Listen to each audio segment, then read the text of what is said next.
Hello and welcome everyone. This is my peer tutorial for the course of FA223 Computer Graphics. This is going to be about how to create realistic drop shadows in Photoshop.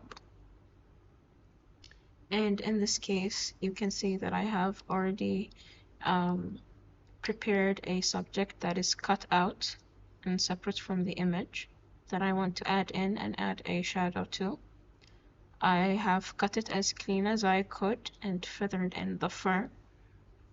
So to start off, we have to use the Photoshop's effect. You go to the FX tab right here and you click. The last option is going to be drop shadow, which is going to give you this menu. Now, once this menu is opened, things are going to be set to the default, which is 0, and you will have to set them yourself. Okay. First thing, you want to set the distance between the size, between the shadow and the subject. First of all, you want to give it some opacity. Here's the distance. As you can see, when I pull it, it's going to move, and it's going to move on the angle that I have selected here. I have chosen an angle that already matches the lighting situation in my image, the Rubik's Cube image. So I'm not going to move it too far on the distance. I would want some, okay, see, when I increase the size, it's already, the spread is low. If I put the spread on higher, you're going to see that it becomes a harder shadow. So because I want a softer shadow, I will keep the spread low. I can add more size to it, a little bit more spread. And I can add noise to match the already noisy image, which is below. The Rubik's Cube image has some noise to it, so I'm gonna add that. And don't worry about the extra parts that appear in the places that where you don't want the shadow, like here, for example, and here, because we can edit those out.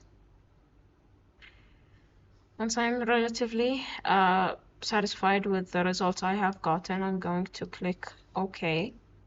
And this is going to give me an effect right here, you can see below the image. If I right click, it's going to give me another menu, and I will create layer, choose create layer. Some aspects of the effects cannot be reproduced with layers. That is completely fine with me. So we're going to do OK.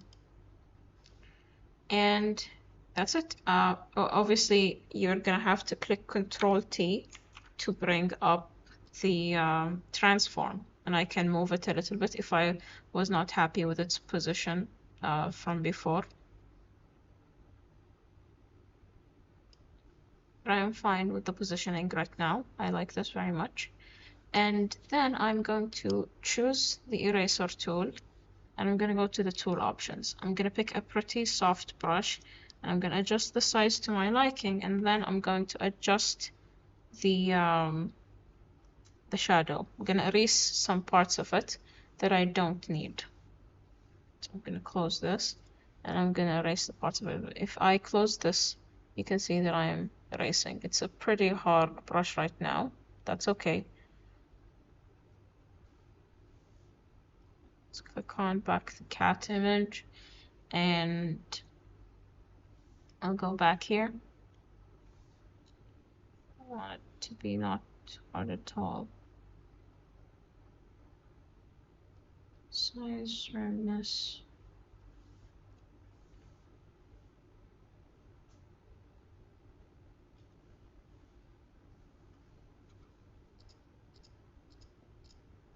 Gonna pop it just a little bit. And doing minor adjustments like these, you know, around the whole image.